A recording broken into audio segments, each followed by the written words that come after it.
Hello friends, स्वागत है आपका हमारे यूट्यूब चैनल ऑनलाइन एजुकेशन ज्ञान पर।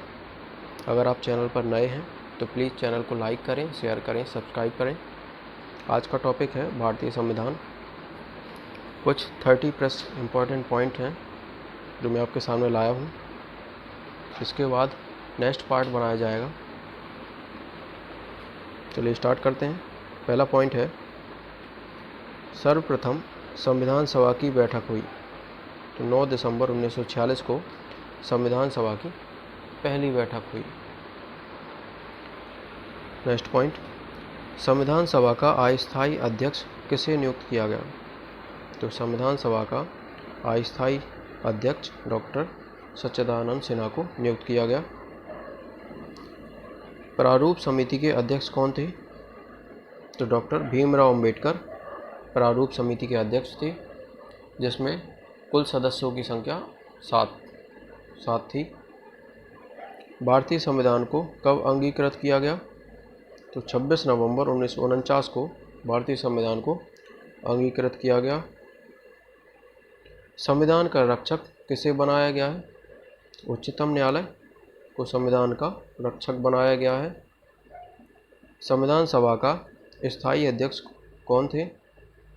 डॉक्टर राजेंद्र प्रसाद संविधान सभा के स्थायी अध्यक्ष थे। संविधान की आत्मा किसे कहा जाता है? प्रस्तावना को संविधान की आत्मा कहा जाता है।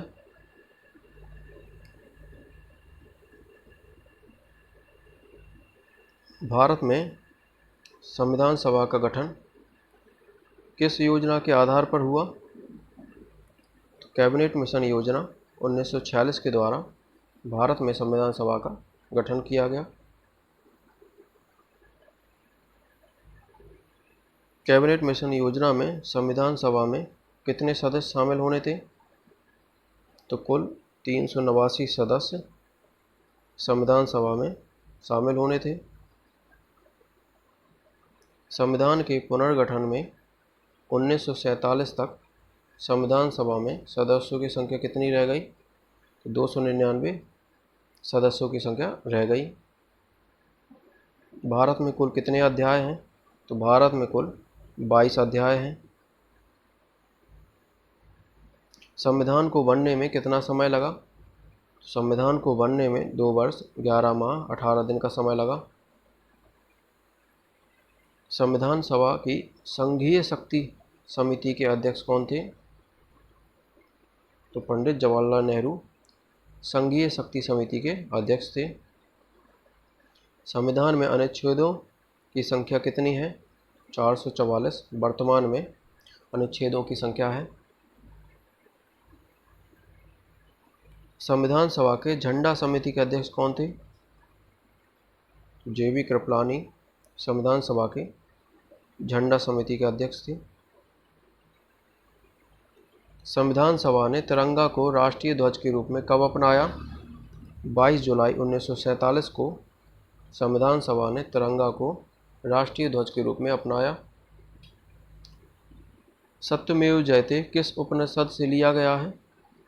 तो मुंडकोपनिषद से सत्यमेव जयते को लिया गया है। भारत में किस प्रकार की नागरिकता की व्यवस्था की गई है? तो भारत में एकल नागरिकता की व्यवस्था की गई है और यह व्यवस्था ब्रिटेन से ली गई है। किस मौलिक अधिकार को भीमराव अंबेडकर ने संविधान की आत्मा कहा? तो संवैधानिक उपचारों के अधिकार को भीमराव अंबेडकर ने संविधान की आत्मा कहा, जो आर्टिकल 32 से संबंधित है। भारत का बिस्मार्क किसे कहा जाता है? भारत का बिस्मार्क सरदार वल्लभ भाई पटेल को कहा जाता है। संविधान के किस अनुच्छेद में मौलिक अधिकारों का वर्णन है? तो संविधान के अनुच्छेद 12 से 35 तक मौलिक अधिकारों का वर्णन है। संविधान के किस अनुच्छेद के तहत मौलिक कर्तव्यों को जोड़ा गया?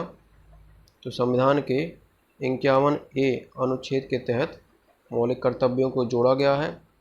और किस संवैधानिक संशोधन द्वारा जोड़ा गया है?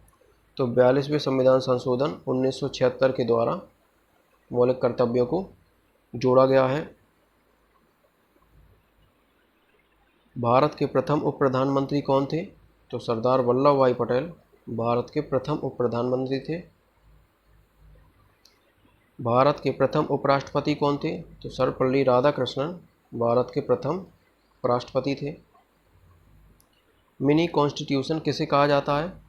तो 42वें संविधान संशोधन 1976 को मिनी कॉन्स्टिट्यूशन कहा जाता है। वर्तमान में मौलिक अधिकार कितने हैं? तो वर्तमान में मौलिक अधिकार 6 हैं। पहले मौलिक अधिकारों की संख्या 7 थी, जिसमें संपत्ति के अधिकार को 44वें संविधान संशोधन द्वारा हटाया गया और कानूनी अधिकार के रूप में रखा गया। 44वें संविधान संशोधन 1978 को। मौलिक कर्तव्यों की संख्या वर्तमान में कितनी है? तो मौलिक कर्तव्यों की संख्या वर्तमान में 11 है। भारत का मैग्ना कार्टा संविधान के किस भाग को कहा जाता है? तो भाग 3 को, जिसमें मौलिक अधिकारों का वर्णन है, भारत का मैग्ना कार्टा कहा जाता है। राष्ट्रपति राज्यसभा में कितने व्यक्तियों को मनोनीत कर सकता है? राष्ट्रपति 12 सदस्यों को राज्यसभा में मनोनीत कर सकता है। 2 सदस्य लोकसभा में मनोनीत करता है राष्ट्रपति। लास्ट क्वेश्चन, किस अनुसूची में 22 भाषाओं को मान्यता दी गई है? तो 8वीं अनुसूची में 22 भाषाओं को मान्यता दी गई है। धन्यवाद।